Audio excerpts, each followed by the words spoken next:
Comment assembler et poser une ferme de charpente, niveau de difficulté 3 marteaux. Une ferme de charpente est un élément porteur principal de la structure des combles qui est destiné à recevoir les pannes, le faîtage et les chevrons. Elle est constituée par l'assemblage de plusieurs pièces dont les principales sont les entraits, haut et bas, les arbalétriers, le poinçon, les contrefiches, les jambes de force, puis les blochets et les sablières. Vous aurez besoin de 2 madriers section 10 par 25, de sabots, de chutes de chevrons et contreplaqués pour les cales de bois et de fermes en kit.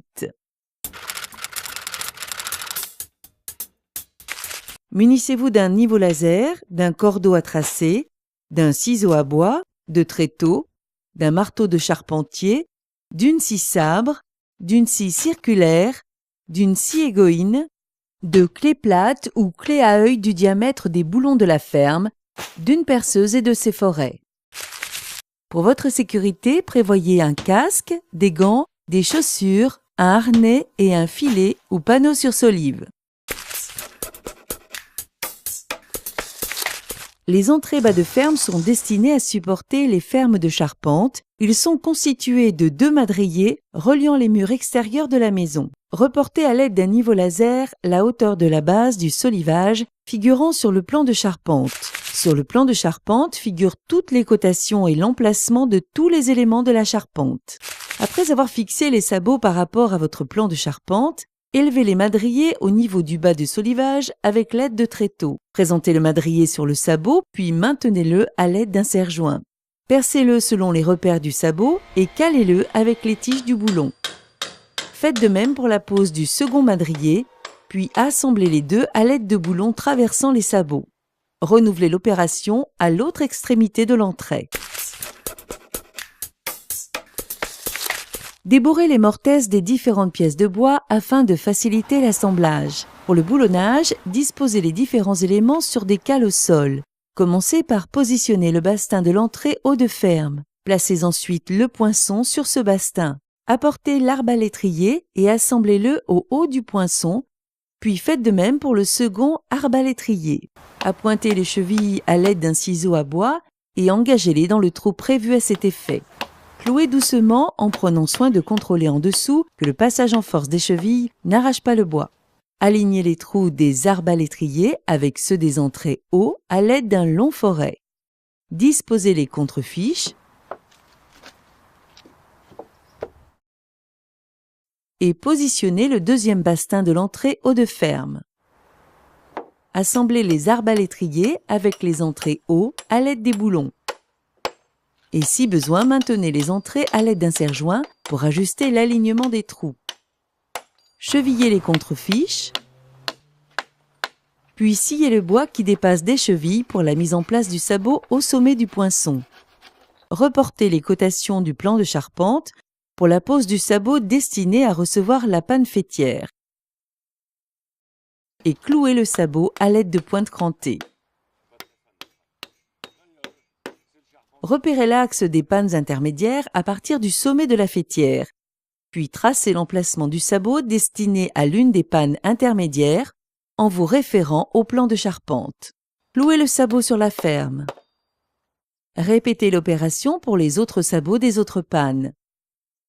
Si les sabots se situent au niveau du raccord avec la jambe de force, réservez-les pour faciliter la mise en place des fermes. À l'aide d'un engin élévateur, retournez la ferme afin de pouvoir serrer les boulons et fixer les sabots au verso.